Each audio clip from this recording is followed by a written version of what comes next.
அவர்கள் என் கண்முன்னே திரண்டிருக்கிறீர்கள். இந்த 510 அது வேத தத்துவம்.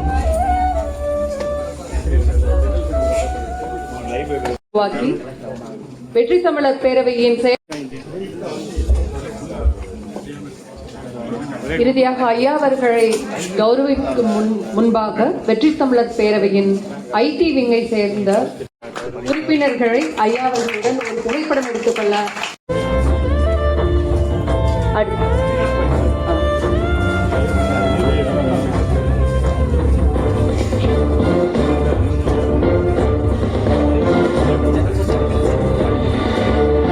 அடுத்ததாக இந்த விழாவை உறுப்பினராகவும் சேர்க்கிறார்.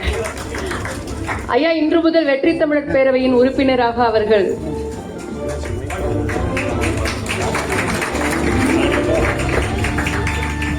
இந்த விழாவிற்கு கம்பீரம் சேர்த்த திரு சண்முக திருக்குமரன், தமிழக அரசின் டாக்டர் ராதாகிருஷ்ணன் விருது பெற்றவர், ஆசிரியர், 10,000 பட்டிமன்றத்தில் நடுவராக வலம் வருபவர், உலக புகழ் சித்திரை திருவிழாவின் வருணனையாளர், வெள்ளி விழா கண்ட மதுரை இலக்கிய பேரவையின் தலைவர்.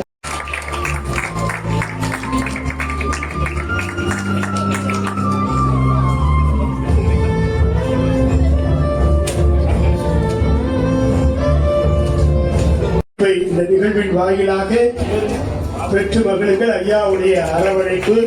ஒரு மிகச்சிறந்த தமிழ் கவிஞர், மிகச்சிறந்த மனிதர்.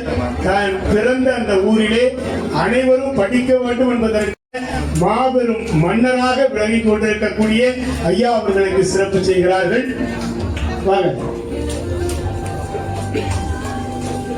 ஐயா சொல்லும்போது அந்த லட்சியம் வேண்டும் உங்களுக்கு. இன்னைக்கு ஐயாவிடம் பரிசு பெற்ற நீங்கள் எதிர்காலத்திலே மிகப்பெரிய இடத்திற்கு வந்து, அதுதான் ஒரு கவிஞனின் வெற்றி.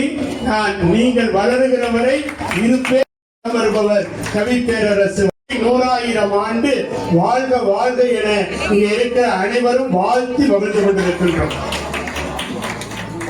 நிகழ்ச்சியில் நிறைவாக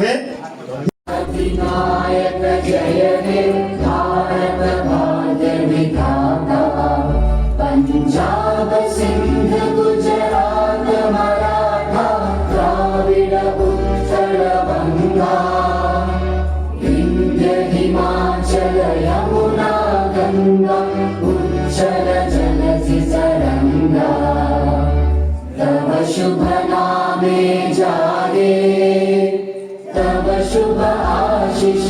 நான் உணர்ந்து சொல்லக்கூடிய வார்த்தை மகிழ்ச்சி என்பது ஏன் தெரியுமா?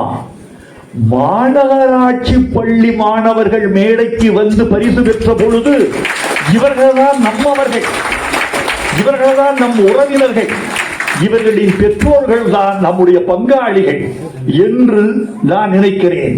பணக்காரர்கள் படிப்பதற்கு லண்டன் இருக்கிறது, பணக்காரர்கள் படிப்பதற்கு மாஸ்கோ இருக்கிறது, டெல்லி இருக்கிறது, சென்னை இருக்கிறது.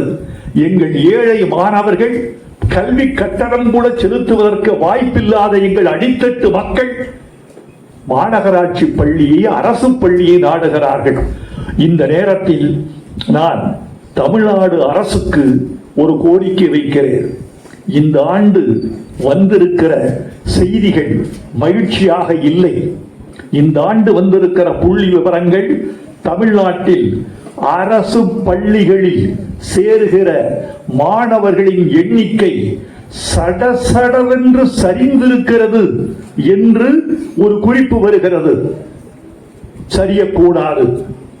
தனியார் பள்ளிகளில் என்னென்ன வசதிகள் உண்டோ, தனியார் பள்ளிகளில் எந்தெந்த ஆசிரியர் பெருமக்கள் உயர்ந்தவர்களாக இருக்கிறார்களோ அந்த வசதி, அந்த கல்வி தரத்தின் உயர்வு, சுற்றுப்புற சூழலின் நேர்த்தி, அங்கு வாழ்கிற பிள்ளைகளுக்கும் ஆசிரியர் பெருமகளுக்கும் சுகாதார பாதுகாப்பு, இவைகளை அரசு பள்ளிகளிலும் மாநகராட்சி பள்ளிகளிலும் ஏற்படுத்தி கொடுப்பதுதான் ஓர் ஆட்சியின் முதல் கடமை என்று நான் உறுதியாக நம்புகிறேன். நான் வடுகபட்டி அரசு பள்ளியில் படித்தவன், பச்சையப்பன் கல்லூரியில் மேற்கல்வி பயின்றவன். இந்த நாட்டின் முதல் குடிமகனாக இருந்த அப்துல் கலாம் ஐயா அவர்கள் தமிழ் வழியில் கல்வி பயின்றவர். தமிழில் என்ன இருக்கிறது என்று கேட்கிறீர்களே, தமிழில் ஒரு ஜனாதிபதியே இருக்கிறார். தமிழில் வரலாறு இருக்கிறது. தமிழை குறைத்து சொல்லக்கூடிய ஒரு சமூகம் இருந்தால் அந்த சமூகம் அழிந்தே போகட்டும். தாய்மொழியை இழக்கிற சமூகம் இந்த நாட்டுக்கு தேவையில்லை. தாயை மதிக்கிறவனும் தாய்மொழியை மதிக்கிறவனும் மரபுகளை காப்பாற்றுகிறான் என்று பொருள். ஆகவே தோழர்களே, தாய்மொழியை நாம் கற்றுக்கொள்ளவும் தாய்மொழியை அறிவை பெற்றுக்கொள்ளவும் கடமைப்பட்டவர்கள். நீங்கள் எந்த மொழியையும் கற்கலாம்.